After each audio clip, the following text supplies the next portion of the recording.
As the COVID-19 curve starts to flatten, Jonah Goldberg at thedispatch.com says it's not the planners, it's the people. I'm Scott Ott, and this is Bill Whittle Now. And Bill, Jonah has a lot in common with something that you've recently been saying regarding how progress is being made in the fight against this novel coronavirus pandemic. Specifically, he's got a story at thedispatch.com under the headline, Central Planning Hasn't Flattened the Curve. People have. And he starts off, Bill, kind of in the vein that you were talking about recently, in saying that when people see the curve flattening faster than that they expected, they assume that the original models were overhyped or that they were bad models or exaggerated, perhaps with malevolent intent. But that in fact, it's quite possible that the models were the best that people could do at the time with the information they had, especially in regard to the fact that China was lying vigorously early on, and that they weren't necessarily bad predictions or bad politicians, but just good individual behavior because people make changes in their behavior when they have honest information. Does that seem to resonate completely with you, or do you see areas of divergence there? No, it's exactly what I think. I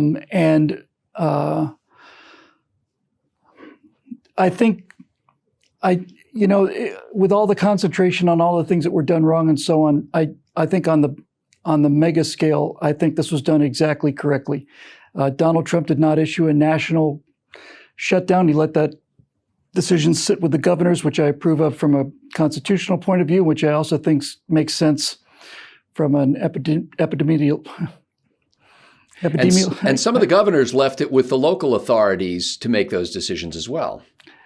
Yeah, I'm having problems with the mouth today. But I thought that was wise. And then ultimately, despite an awful lot of overheated rhetoric I've heard about martial law and sheeple and all the rest of it, basically what looked to me was that the American people realized they had an extremely serious health crisis on their hands, and those areas where people were asked to stay indoors, they stayed indoors, and they practiced social distancing, and they started wearing gloves and masks and so on.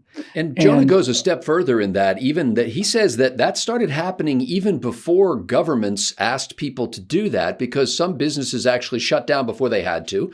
People began practicing social distancing things before they really had to, so to speak, or were commanded to do so by government. Basically, he said, the information about the death toll in Italy and New York, or the cases in Italy and New York, probably had more to do than anything with people's changes in behavior, rather than something they heard from the White House podium or from their own governor. Especially Italy. I think when people saw what was happening to Italy, they realized that this was something serious. There's been a lot of discussion. I do a daily show on the coronavirus updates, and while a lot of the way that Italian data was reported, anybody who tested positive for COVID-19, they might have died of a heart attack, but if they tested COVID-19, they would count as a COVID-19 death. I think that probably overinflated the death count significantly in Italy, but nevertheless, it was pretty clear that Italy was in the middle of an absolute catastrophe. And on balance, they probably missed some too. They didn't have data on everybody who actually had the virus, right? Well, to the point that they overcounted people who were either died of something that really had nothing to do with COVID-19 or critically ill that COVID-19 pushed over the edge. On one hand, yes, that means they overcounted. But what we're starting to see now, even more tragically, I think, is that we're getting more and more reports from Italy of significant numbers of people who simply died at home. They just died at home. And whatever the cause, I think the American people understood that this was a crisis, and they behaved accordingly. Now, I was in the first state to have like an official lockdown order, and I was pretty alarmed about that when I got that. But as you read through it into the fine print, what it said was that people were not going to be pulled over by the police or arrested. And so by my lights, the difference between martial law and a stay-at-home order that's not enforced by law is a fairly significant difference. So the short form of what I'm saying here is that I think that virtually the entire country understood that this was a a non-political crisis, that this was not a power grab by anybody, that this, I'm sure a lot of people, not denying that people wanted to make it a power grab once it happened, but the actual initial cause of it was something that had just come out of the blue. And I I'm just extraordinarily proud of the way the American people have handled this. I've been watching the cases every day. I've been watching graphs of just, number of people running fevers and so on. And the social distancing appears from the basis not of the COVID-19 testing, but just on real-time data on the number of people who are experiencing flu-like symptoms like a fever, which is a symptom of the flu and of COVID-19. The social distancing has knocked, in virtually every state that I looked at, has knocked the number of people with fevers. Again, it's got nothing to do with, it doesn't count COVID-19, just counts people with fever, flu-like symptoms, has knocked the number of cases way below, way below. I mean, to something like 10% of what we would be seeing just from the flu. You could make the case, I don't like dealing with these kind of numbers because they're, when you talk about numbers like this, if you're not very careful, it can imply a real sort of disregard for individual human life, which is why I did the social distancing in the first place. I wanted to save American lives. But if you look at the effect that social distancing has had, it has cut the annual flu, it has cut the number of annual fevers at this point of the year so low that there may in fact be a net gain in lives. In the sense that we saved lives that might have been lost by the seasonal flu. Precisely correct. In the sense that the aggressive measures that we took to reduce COVID-19, nevertheless, is likely to result in 50 or 60,000 American deaths from COVID-19.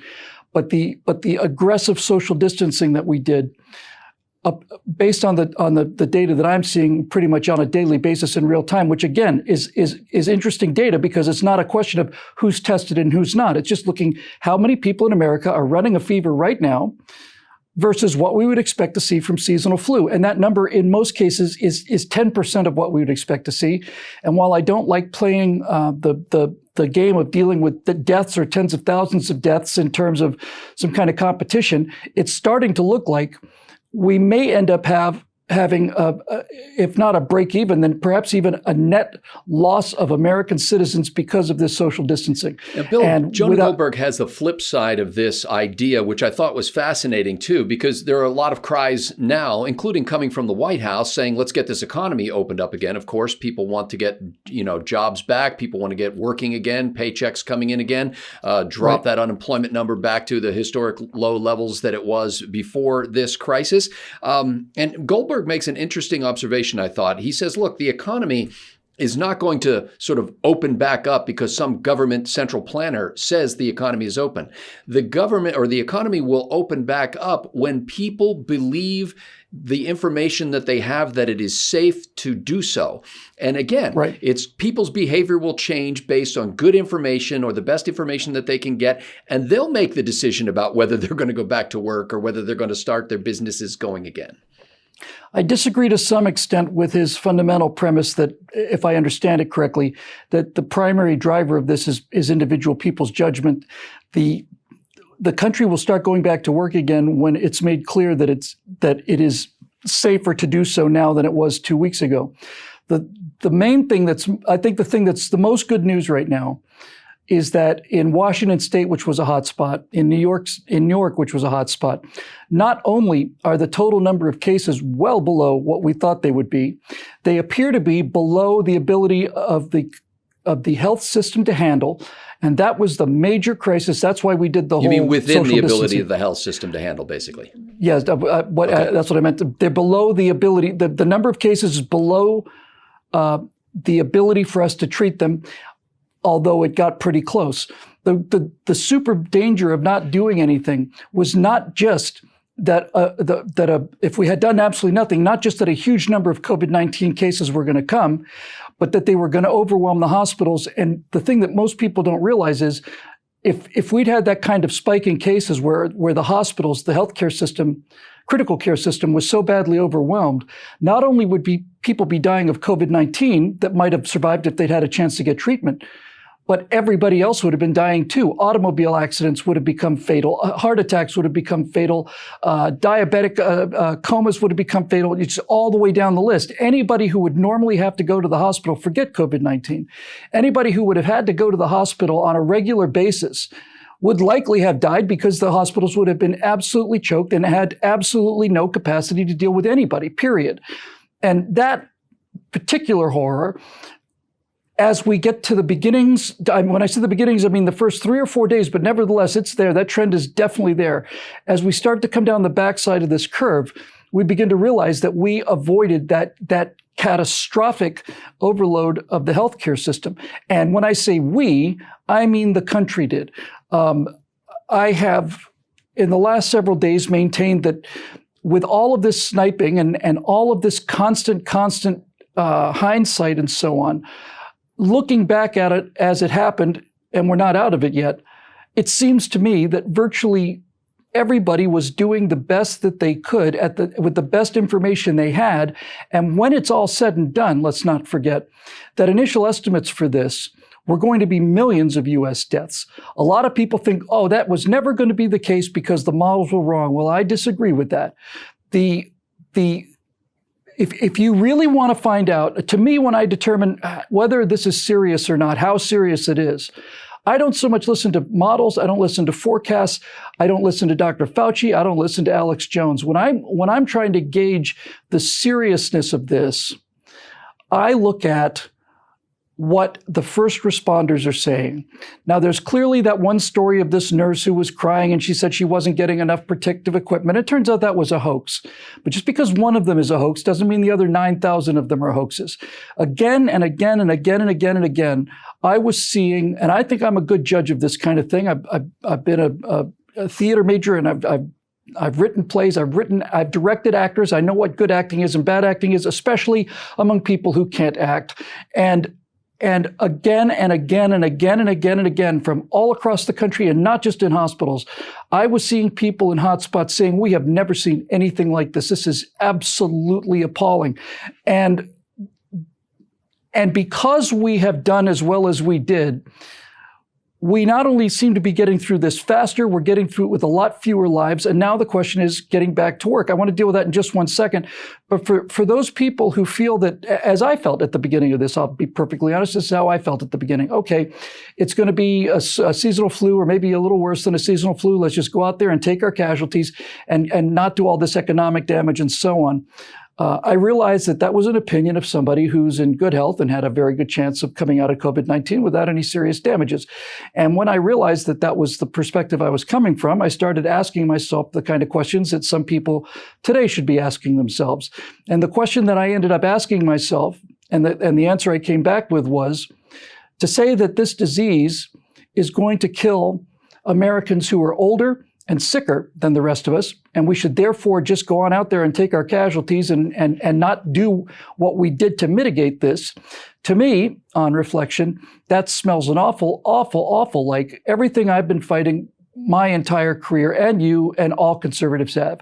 That to me sounds like the kind of calculation that is performed by a national health service when trying to decide whether or not grandpa should be saved, or whether an economic calculation has been done that, well, grandpa's 68, and he doesn't have a whole lot of time left in front of him, so I'm afraid he's just going to have to die. I find that repugnant. I found it repugnant. And when I realized that the argument was, well, they're old and they're sick, too bad, let's just go out there and take our licks, I decided that I would rather be part of a society that did everything they could to save as many of those lives as possible, because I believe every human life is precious and unique, and to the degree that we can save them, let's save them.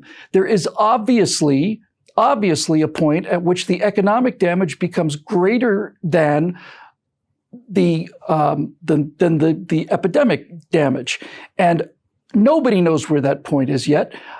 I suspect that we have not come close to that point yet, because despite the enormous, enormous economic damage this has caused, and I'm not trying to minimize that at all, the reason that this always struck me as different than a depression or a recession is because that even after a month, most of those jobs are still out there. The great majority of them are, and the people want to go to work. It's not like there's no jobs. It's like there's plenty of jobs. We just can't get to them.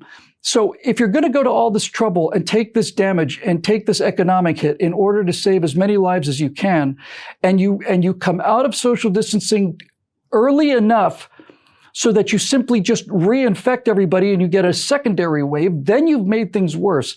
I think we are getting very close to getting back to work. We are without question, I think, on the downside of the curve, and we have done exceedingly well as a country in terms of saving lives. Well, and the Monday morning quarterbacking, Bill, that happens, and this kind of thing that we've been discussing here, I thought it's kind of fascinating because people make the assumption that somehow you could have played the game twice. You know, it's one thing to sit down and say, okay, the Patriots are going to face the Packers, and here are several ways that this could go. And then after it's over, you say, well, why didn't the Patriots do that? Or why didn't the Packers do that? Exactly. That's what Monday morning quarterbacking is. We only get a chance to play this game once through, and so we don't know what impact it had that, you know, Brady was out with a strained tendon, for example. In this case, we don't know what impact these, you may say, exaggerated projections had on actually saving lives. This is exactly how it works. You get to see what happened, and you have an idea that if I hadn't done this thing, that looking back on it, now that it's happened, looked like maybe it wasn't the best idea. Well, we should have done this. Well, first of all, that's not possible. It's not in nature. You have no way of knowing. If you knew what the correct answer was in advance, you'd make the correct decision in advance. You don't know until you do it. And we can't tap into the power of the multiverse at this point. And the second problem with Monday morning quarterbacking is, number one, you don't know that the play that didn't work wasn't going to work until the play didn't work. And secondly, your advanced alternative. We went up the middle, tried to get the first down. We were stopped 6 inches short. I could have told you that. We should have thrown long. If we'd thrown long, we would have been fine. You don't know that. You don't know that the play wouldn't have worked in the first place, but when it didn't, you said we should have thrown long. Well, you don't know that it wouldn't have been picked off on the line of scrimmage and run back for a touchdown. You don't know. You just know that this didn't work, and what you wanted to do might have worked. You think it's going to work, but you don't know if it would have worked. May have been worse. Who knows?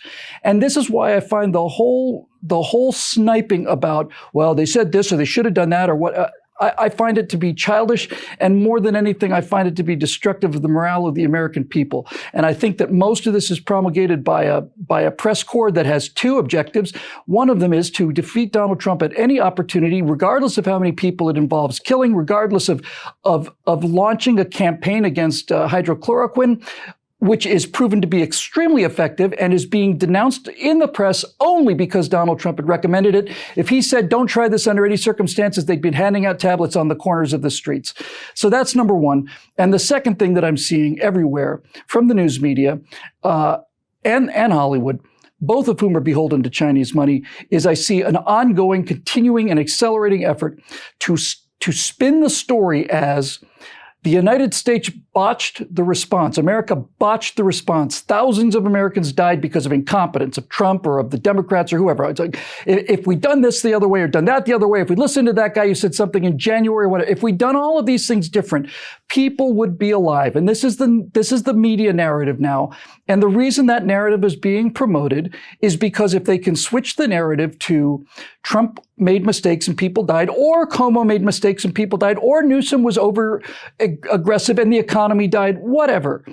All of it is designed to make the catastrophe that happened to this country look like it's our fault, like we did something wrong. We underreacted, we overreacted, we acted too soon, we acted too late. It's our fault, it's our fault, it's our fault. It's not our fault. It's the fault of the Communist Party of China, which lied about this virus for 6 months, and now there is compelling evidence, and I wouldn't say this because I know how to judge evidence, but there is more and more compelling evidence on a daily basis that this virus was an actual creation.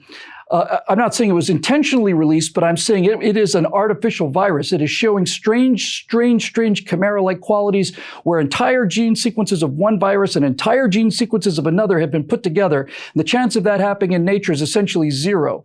And I wouldn't say something like that if I didn't think there was compelling evidence for it, because I am a person who has a strong revulsion to unsubstantiated conspiracy theories.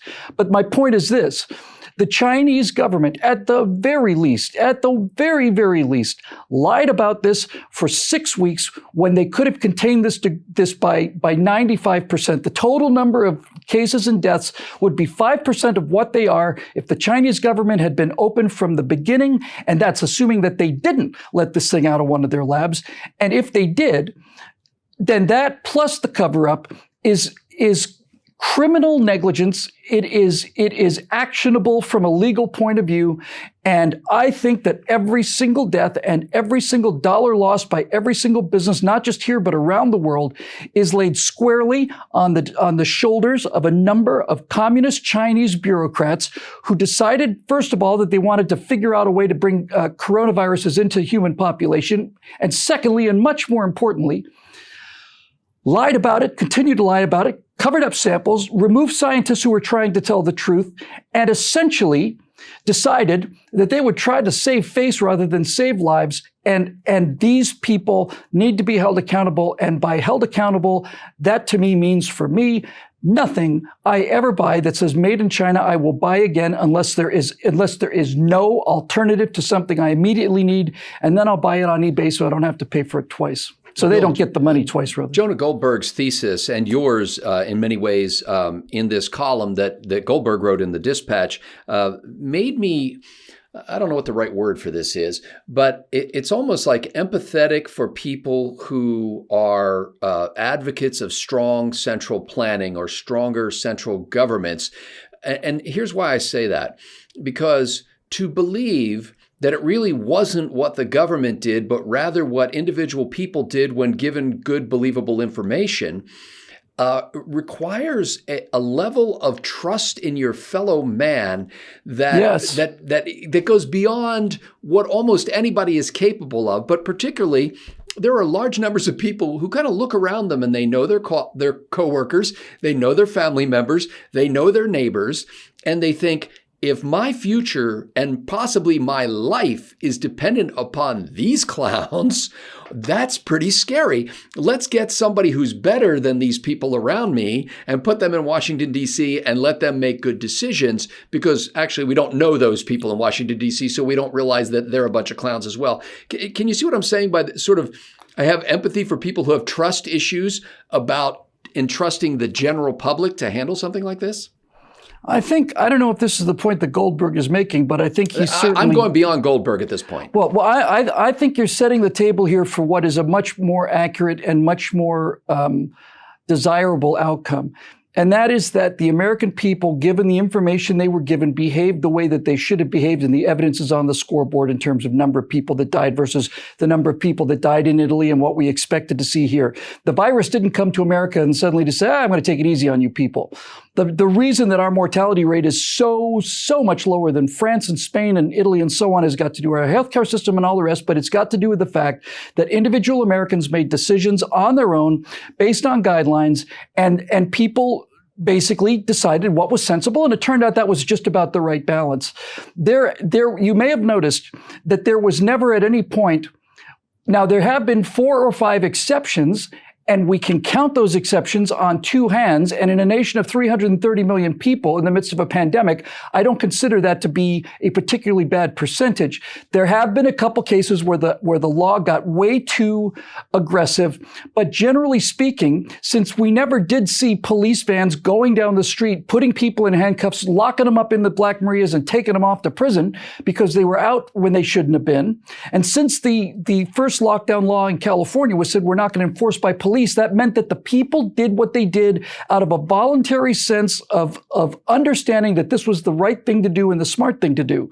This fundamental wisdom of the common people has shown again and again and again and again and again that the answer is not we need better people in the central government, but we need as little central government as possible. And if the news media had done the job of simply presenting the factual information with a compelling explanation and no political spin at all, we would have done even better. But that's what happened, and what we did with this, I think we did very, very well. But the main thing, Scott, if you want to make an argument about the role of central government in this, the main thing that I see looking back on it, on the whole arc as we've seen so far, is that from Donald Trump's first serious press conference on this, when he brought in Target and Walmart and so on, he basically made a decision to bring private sector resources into this fight. And on every single day since then, he has done he's gone to the limit of his political power to cut the bureaucracy, cut the red tape. I remember seeing a report from Johns Hopkins University about 2 weeks ago now saying that there was a good chance that antibodies from people who'd recovered from COVID-19 could be transmitted through blood plasma into people who were sick and give them flash immunity, immediate immunity, not permanent, but good enough to get them out of the hospital. And when this Johns Hopkins report was first submitted, I saw it the day it was delivered. It said that things had been so streamlined that they thought that they might be able to begin clinical trials on this within 2 or 3 weeks instead of a year or two. 2 days later, that was approved. And that pressure on the FDA to relax these restrictions, which I always thought were significantly over aggressive, but to simply say to the FDA, this is not the time for 2 years of double-blind clinical tests to deal with medicines that we already know and that we know very well about in terms of their side effects. No, we're not going to go through that nonsense. Get out of the way. Start treating people and saving lives. This is, to me, the lesson of this, is what can this country do when this bureaucracy is put away? And how many times did we see people, not just with medical therapies, but people who had new designs for respirators or new designs for this or that or whatever the case may be? How many times did we see people suddenly decide they're not going to make pillows for money or bed sheets for money anymore? They're going to make 50,000 masks a day for people. How many times how do you think that would have gone if Donald Trump had not said to the FDA, no, you do not have to do 2 years of testing on my pillow guys' masks to see whether or not they're 98% effective or 92% effective. We don't have time for that right now. And when you see how far we've come and how fast we've come and how many different therapies and different treatments we put in, not on the market, put into action in the space of 3 weeks, it gives you an indication of what this country is capable of if we decide to cut the red tape that pins us to the beach like the little ropes that held Gulliver. All we have to do is just simply decide to get up and watch out, which is why I think this economy is going to be stronger on the other side of this. We're going to go back to work sooner than a lot of people think. And just to the final point of all this, folks, when somebody like Dr. Fauci says we should be locked down for 18 months, Dr. Fauci's job as a doctor and an epidemiologist is to make sure that there are the minimum number of casualties. Dr. Fauci's job is not to worry about the economy. His job is to worry about minimizing casualties. So to blame him for saying we should be locked down for 18 months is not fair to him. The person who has to make the decision is the president, and he has two things to weigh. He has to worry about minimum casualties. He has to work about minimum economic damage. And the one thing that's been consistently clear, no matter what the press has said about it, is that Dr. Fauci says that Donald Trump has listened to his recommendations, agreed with most of them, and where he didn't agree with all of them, Dr. Fauci understood that Donald Trump has bigger issues to decide. He doesn't have the luxury of saying, what is the minimum casualty path? And he doesn't have the luxury of saying, what is the minimum economic damage path? He has to make the kind of horrible decisions to decide where the path of least greatest damage is. How many lives do we have to sacrifice by getting back to work early? And at the same time, how long can we hold off on the economy to let as many Americans as possible live through this? I think he's done a remarkable job of it. And I think the country's done a remarkable job of it.